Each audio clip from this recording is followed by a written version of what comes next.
নমস্কার। আজকে প্রেম নিয়ে আলোচনা করব। আমাদের জ্যোতিষশাস্ত্রে এই যে প্রেমের যে ব্যাপারটা, আমরা মানুষকে বলে থাকি যে আপনার প্রেম করে বিয়ে হবে বা আপনার দেখাশোনা করে বিয়ে হবে। দেখুন, প্রেম প্রেমের মতন শুদ্ধ কোনো অনুভূতি এই পৃথিবীতে আমার তো মনে হয় না আর কোনো কিছু আছে, প্রেম বা ভালোবাসা। তো জ্যোতিষশাস্ত্র আমাদেরকে বলে আমাদের হচ্ছে 12টা ঘর। এই 12টা ঘরের মধ্যে পঞ্চম ভাব, এই পঞ্চম ভাবকে আমরা বলে থাকি প্রেমের জায়গা। পঞ্চম ভাব থেকে মানুষের মধ্যে প্রেমের উদয় হয় এবং সপ্তম ভাবে গিয়ে সেটা বিবাহ বন্ধনে আবদ্ধ হয়। তো বিয়ে নিয়ে আজকে আলোচনা করব না, আজকে প্রেম নিয়ে আলোচনা করব। দেখবেন, পঞ্চম ভাবে যেই সমস্ত জাতক জাতিকাদের চন্দ্র বা শুক্র বা ধরুন রাহু এরকম কোনো গ্রহ থাকে, তারা কিন্তু ডেফিনেটলি প্রেম করে। দেখুন, চন্দ্র থাকুক বা শুক্র থাকুক, প্রেম কিন্তু আসবেই। রাহু এলে ব্যাপারটা কি হয়, রাহু এলে প্রেমটা কিন্তু একের অধিক, সে কিন্তু একটা প্রেমে আটকে থাকে না, সে কিন্তু একের অধিক প্রেম করে। এই একের অধিক প্রেম দেওয়াটা কিন্তু মূলত রাহু দিয়ে থাকে। নিচস্থ শুক্রও দেয়, এমন নয় যে দেয় না, নিচস্থ চন্দ্রও দেয়। শুক্র হচ্ছে আমাদের এই কি বলবো, আমাদের জ্যোতিষ জগতে হচ্ছে লাক্সারিয়াস প্ল্যানেট। যে প্ল্যানেট আমাদেরকে আরাম দেয়, আনন্দ দেয়, ফুর্তি দেয়, এনজয়মেন্ট দেয়, স্যাটিসফ্যাকশান দেয়। বড় বড় জায়গাতে, উচ্চপদস্থ জায়গাতে উঠতে, মানে আমি বলছি না যে উচ্চপদস্থ জায়গা বলতে সেই ডিপার্টমেন্ট বা সেই সমস্ত সেক্টরগুলো কিন্তু অতি অবশ্যই ফ্যাশনেবল হতে হবে।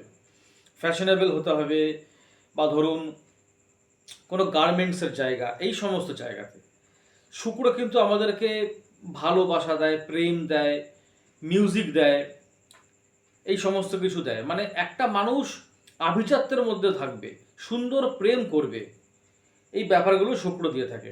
সেই সঙ্গে চন্দ্র কিন্তু আমাদেরকে সুন্দর প্রেম দেয়, যে প্রেমের মধ্যে একটা ভদ্রতা থাকবে, মায়া মমতা থাকবে, রেসপন্সিবিলিটি থাকবে। কিন্তু রাহু আমাদেরকে যে প্রেমগুলো দেয়, যে প্রেমের মধ্যে কিন্তু বিকৃত ব্যাপারটা বড্ড বেশি পরিমাণে থাকে। বিকৃত ব্যাপার, কোনো মাথা মুন্ডু নেই। মানে সে একটা প্রেম করছে, 6 মাস গেল, 7 মাস গেল, আরেকটা প্রেম শুরু করে দিল। একটা প্রেম কেটে গেল, 1 সপ্তাহের মধ্যে নতুন কাউকে পেয়ে গেল। তা এই রাহু কিন্তু আমাদেরকে এই ধরনের উল্টোপাল্টা প্রেম দেয়, যেই সমস্ত প্রেমের না আছে মাথা, না আছে মুন্ডু। ঠিক আছে? এবং রাহু আমাদেরকে এই মোহ এবং মায়ার মধ্যে ডুবিয়ে রাখে। রাহুকে তো সম্মান করতেই হবে। রাহুকে যদি সম্মান করতে আমরা না পারি, তাহলে এই সৃষ্টি ধ্বংস হয়ে যাবে। মোহ মায়া আছে বলেই কিন্তু এই জগৎ চলছে। আমি এর আগেও কিন্তু রাহুর সম্পর্কে বলেছি যে রাহু থেকে মোহমায়া সৃষ্টি আছে, মানে রাহু থেকে মোহমায়া সৃষ্টি। সেই কারণেই কিন্তু এই জগৎ টিকে আছে, এই সৃষ্টি হচ্ছে, জন্ম মৃত্যু বিবাহ সমস্ত কিছু হচ্ছে রাহুর জন্য। কিন্তু প্রবলেম অন্য জায়গাতে। রাহু যদি পঞ্চম ভাবে ধরুন মঙ্গলের নক্ষত্র বসে আছে, প্রেমটা কিন্তু বড্ড বেশি পরিমাণে অ্যাগ্রেসিভ প্রেম হবে। অ্যাগ্রেসিভ প্রেম। রাহু যদি কোনো কারণে শুক্রের নক্ষত্রে চলে যায়, সে প্রেমের মধ্যে কিন্তু সেই লেভেলের ভালোবাসা থাকবে না, ঠকানো থাকবে। রাহু পঞ্চম ভাবে ধরুন চন্দ্রের নক্ষত্রে, প্রেম হবে, প্রেম কাটবে, প্রেম হবে, প্রেম কাটবে, বিয়ে পর্যন্ত কিন্তু এই সমস্ত প্রেম পৌঁছবে না। তো ব্যাপারটা কি হচ্ছে, পঞ্চম ভাবকে আমাদেরকে দেখতে হয়। আমি খুব ইজি ওয়েতে বলার চেষ্টা করছি, যাতে আপনারা পুরোপুরি ক্লিয়ারলি বুঝতে পারেন।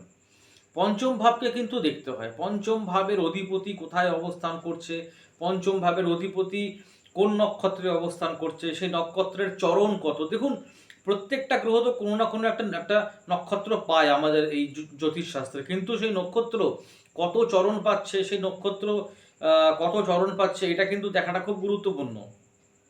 সেই গ্রহ মানে বলবত্তা হয়েছে নাকি বলবত্তা হয়নি, সেই গ্রহ নিচভঙ্গ হয়ে গেছে নাকি নিচভঙ্গ হয়নি, নিচস্থ হয়েছে নাকি উচ্চস্থ হয়েছে, সেই ভাবের তত্ত্ব আমাদেরকে বুঝতে হবে। আমি আগেও আপনাদেরকে বলেছি যে অগ্নি, পৃথ্বী, বায়ু, জল, চর, স্থির, দাত্তক, এই যে কম্বিনেশনসগুলো আছে, এই যে তত্ত্বগুলো আছে, এই তত্ত্বগুলোর ভাইব্রেশন যদি আমরা বুঝতে না পারি, যদি আমরা ক্যাচ করতে না পারি, তাহলে কিন্তু প্রেডিকশন পুরোপুরি ঠিক হবে না।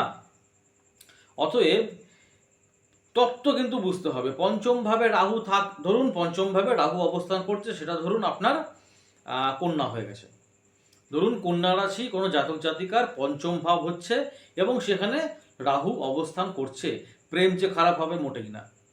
কন্যাতে রাহু কিন্তু ভালো ফল দেয়, ঠিক তেমনি রাহু কিন্তু মিথুনেও ভালো ফল দেয়। রাহু কিন্তু তুলাতে খুব খারাপ ফল না দিলেও মোটামুটি ফল দেয়। কুম্ভতেও খুব খারাপ ফল না দিলেও মোটামুটি ভালো ফল দেয়। কিন্তু রাহু সব থেকে ভালো ফল দেয় হচ্ছে কন্যাতে এবং মিথুনে। ঠিক আছে, এই হচ্ছে কি ব্যাপার। তো প্লেসমেন্ট আগে বুঝতে হবে, তার লগ্ন দেখতে হবে, সেই লগ্ন সাপেক্ষে পঞ্চম ভাবের অধিপতি ম্যালেফিক নাকি বেনিফিক প্ল্যানেট, অ্যান্টি প্ল্যানেট কিনা আমাদেরকে বুঝতে হবে। তো এই হচ্ছে কি ব্যাপার। এই যে দেখেন না, আজকাল তো প্রায় অনেক কিছু শোনা যায় যে মানে প্রেম হচ্ছে, প্রেম ভেঙে যাচ্ছে। কেন ভাই? তার কারণ পঞ্চম ভাবে কোথাও না কোথাও গন্ডগোল আছে। দেখুন, লগ্ন কুণ্ডলী দেখতে হয়, লগ্ন কুণ্ডলীর পাশাপাশি কিন্তু ভাবচলিত কুণ্ডলী দেখতে হয়। কেমন?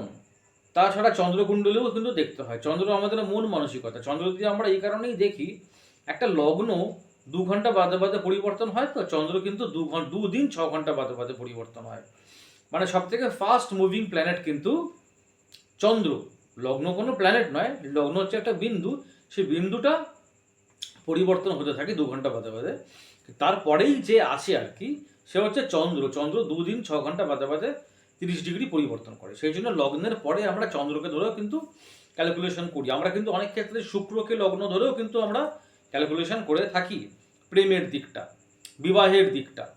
ঠিক আছে, তো এরকমভাবে বিভিন্ন রকমভাবে আমাদেরকে অ্যাস্ট্রোলজিটাকে দেখতে হয়। তো পঞ্চম ভাব কিন্তু আমাদের কাছে খুব গুরুত্বপূর্ণ জায়গা, কিন্তু তার কারণ 5th হাউস ইন্ডিকেট করে প্রেমকে। বুঝতে পেরেছেন? যাই হোক, আপনারা আমার ভিডিও দেখুন না, যদি ভালো লাগে তো লাইক শেয়ার সাবস্ক্রাইব অতি অবশ্যই করবেন, ভ্যালুয়েবল কমেন্টস দিয়ে যাবেন। নমস্কার।